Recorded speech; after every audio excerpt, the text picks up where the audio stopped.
Well, they wanted to fight. They saw an opportunity to start another war. Now, the myth that we're told about this, or the story I should say that we're told about the 1967 war, is that once again Israel was attacked by 3 massive armies intending to destroy it. And once again, miraculously, somehow, we, the Israelis, prevailed. Because we're smarter and because we're better trained and we're more motivated, and as we heard now recently, we're somehow culturally superior as well, perhaps. Who knows? But all of these reasons, for all these reasons, we prevailed and we defeated the Arab armies. Once again, when I was working on the book, I decided to go into the Israeli army archives to learn about my father's career. Like I said, he had a very, very interesting military career. And I was interested particularly in reading the minutes of the meetings of the generals leading up to the 1967 war. Now, once again, a lot has been written about those meetings. So I wasn't expecting to find anything new, because I'd read everything that was out there. But as soon as I began reading, I saw something that I'd not seen anywhere else. My father says this, and several of the other generals say this, in their attempt to convince the cabinet to start the war. And that is that the Egyptian army is not prepared for war. And therefore, we must attack now. In fact, they said the Egyptian army needs at least 1.5 to 2 years before it will be prepared for war. So we have a tremendous opportunity now to once again, this will be the 3rd time, to destroy the Egyptian army.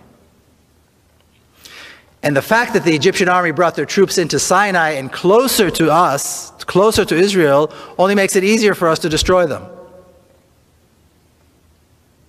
Not only are they not talking about an existential threat, they're not talking about any threat. They're talking about an opportunity, a military opportunity to once again defeat the Egyptian army. So once again, the myth fizzles away. The generals, of course, won the day. The government gave them the okay to start a preemptive strike against Egypt. The Egyptian army was decimated in a couple of days. The Sinai Peninsula was conquered once again. The Gaza Strip was conquered. And the generals wanted more. The generals wanted more. They wanted the West Bank, which was a sore spot for them because in 1948 they wanted to take it. They were young commanders in 1948, and they wanted the West Bank then. But for political reasons, Israel decided not to take it. Well, here was their opportunity, and they took the West Bank. And they'd wanted the Golan Heights for a long time too, because it's high up above the Galilee, and there's lots of water there, and they took that as well.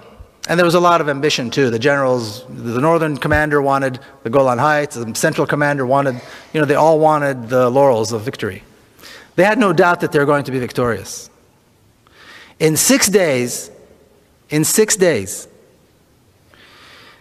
Israeli army defeated and destroyed 3 Arab armies, conquered the West Bank, the Golan Heights, the Sinai Peninsula, the Gaza Strip, killed over 15,000 Arab soldiers at a loss of 700 soldiers to the Israeli army. 15,000 to 700, that's quite a ratio.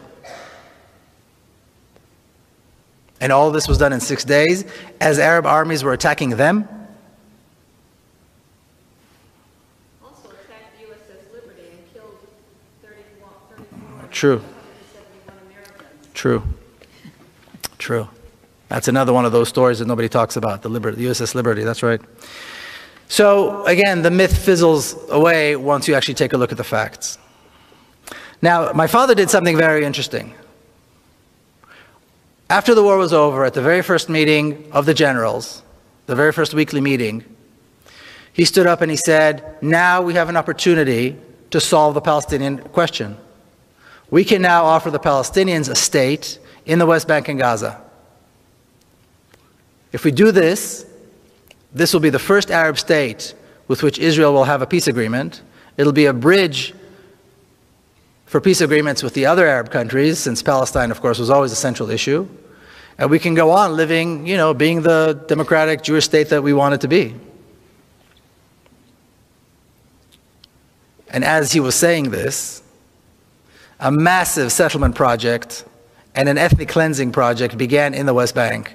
Hundreds of thousands were thrown out, towns and villages and cities were destroyed, and new towns were being built, and highways, and so on, and infrastructure to bring Israelis into the West Bank. Just as Israel had done after 1948, destroying Palestinian towns and villages, changing the names and building towns and villages for Israelis, the same thing was done in the West Bank after 1967. For Israel, this meant the job was done. In essence, what they did was they erased Palestine off the map.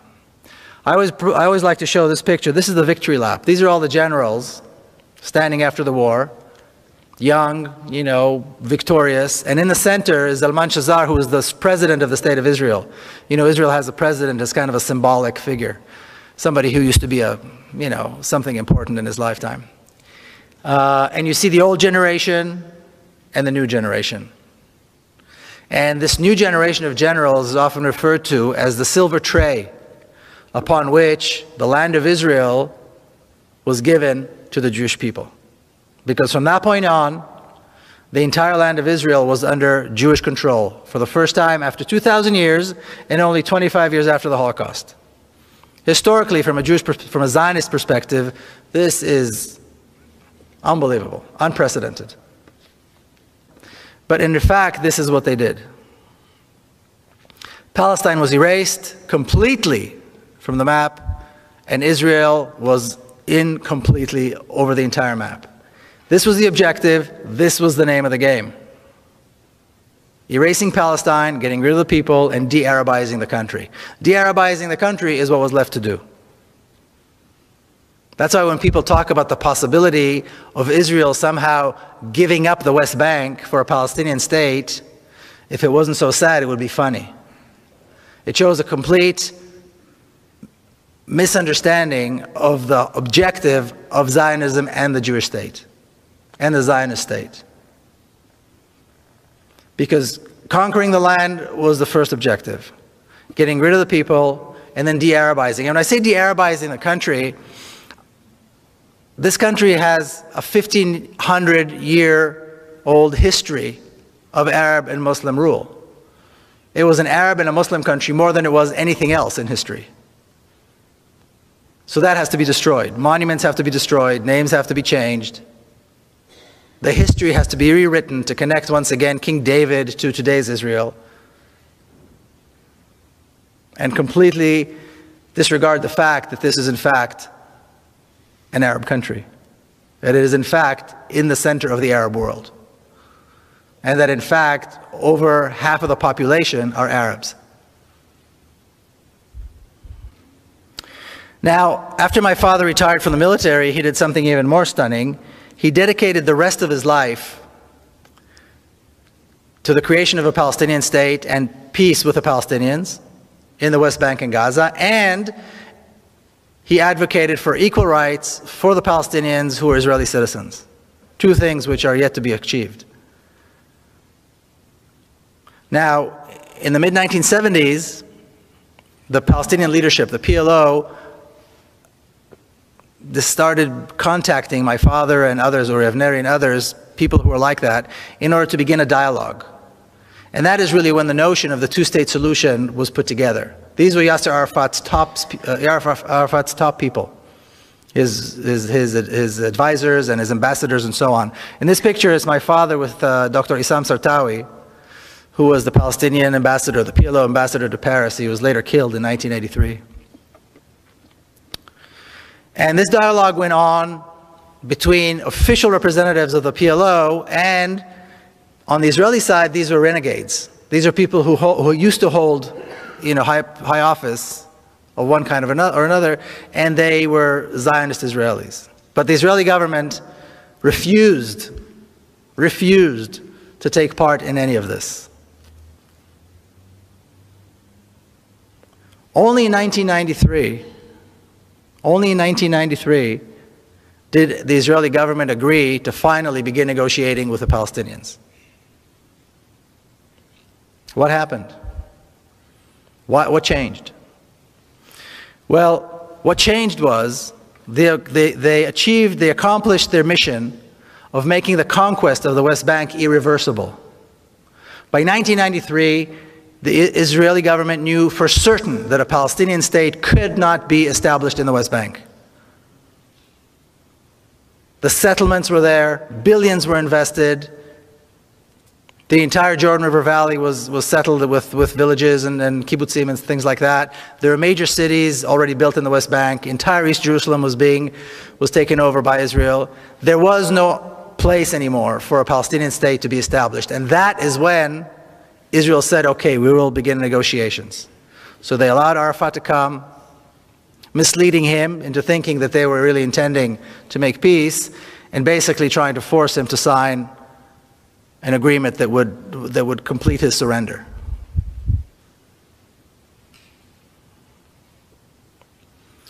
But once again, when we hear people still talking about the notion that somehow there could be an Israeli government that would give up the West Bank for a Palestinian state, like I said, if it wasn't so sad and tragic, it would be funny. Because as we look at the 65-year history of the State of Israel, it is absolutely clear that this can never happen. Now, later on in the year 2000, I'm sure you recall, President Clinton invited Barak and Arafat to Camp David to somehow solidify a peace agreement. Or so he said. What they tried to do is force Arafat once again to surrender, which he would not do. So they came out of Camp David, and President Clinton said, Arafat gave some, Barak gave more. In other words, this is Arafat's fault. And from that moment on, for the last 4 years of his life, he was vilified, and eventually Arafat died with Israeli tanks surrounding his office under siege. But the myth that we're always told is that the Palestinians are not willing to make concessions. And that is the problem. I think Mitt Romney just alluded to this as well in that little secret tape that was recorded. The problem is the Palestinians. They just don't want peace. Yasser Arafat was willing to give up almost 80% of his homeland and the right of the Palestinian refugees to return to their homeland and be compensated, all for the sake of peace. What he wouldn't do is he wouldn't go less than 20%. He wouldn't give up the West Bank and the Gaza. That he couldn't do. They want him to give up even more. They want him to sign a surrender agreement, and he wouldn't.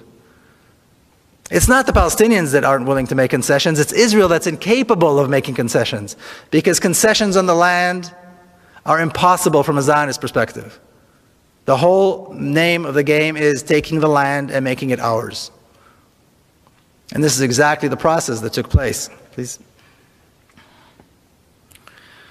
Now, once again, like I said, the book goes in and out of my own personal family history and the history of the State of Israel and how the two are related. This is a picture of my niece, Madar.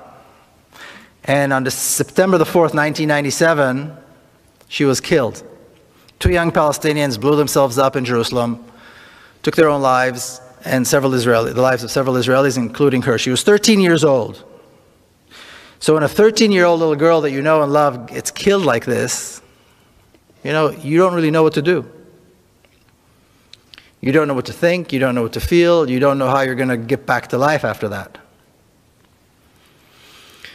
Now, she was a granddaughter of a famous general, so this was big news. On top of that, she was also the granddaughter of Mr. Peace with Palestine. And now look what they did to him. Look what they did to his granddaughter. My father had already passed away by then. So this was big news. And when I landed, when I arrived in Jerusalem, my sister's house, on the ground, I saw the morning paper, and on the front page it already said the granddaughter of General Peled was killed by Palestinians. And my sister's apartment was packed with mourners, of course, people who came to express their sorrow, but also reporters, endless stream of reporters. And after the funeral, she came out to greet and see everybody. She said two things that put me on a path, and I think it put her on a path, and many of us kind of helped us to wrap our heads around this unspeakable tragedy.